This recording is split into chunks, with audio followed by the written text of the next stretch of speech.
दोस्तों, ये कहानी एक छोटे से गांव में रहने वाले एक गरीब किसान की है जिसका नाम रामू है। रामू का पूरा परिवार कृषि पर आधारित था और उनकी मुख्य आय खेती से ही होती थी। वे एक छोटे से खेत में जैविक खेती करते थे और उन्हें खेती में विशेष रुचि थी। रामू की कहानी उस समय से शुरू होती है जब उनके पास बहुत ही कम सामग्री थी, लेकिन उनकी मेहनत और आत्मविश्वास की वजह से वे किसानी में सफलता पाने के लिए कठिनाइयों का सामना करते गए। वे सिर्फ जैविक खेती की तरफ ध्यान केंद्रित करते और खेत में उर्वरकों के बजाय उर्वरक की जगह खेत में खाद प्रदान करते थे।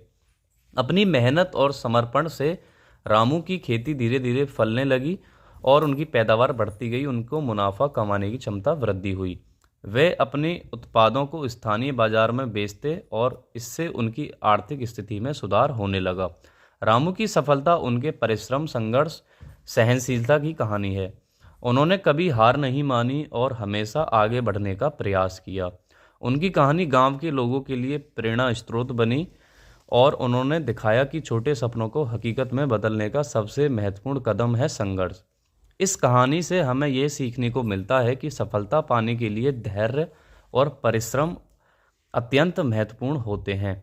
चाहे आप किसी भी क्षेत्र में हो, रामू की तरह हमें भी अपने लक्ष्यों के प्रति पक्षपात नहीं करना चाहिए और निरंतर प्रयास करते रहना चाहिए, चाहे समस्या कितनी भी कठिन क्यों ना हो।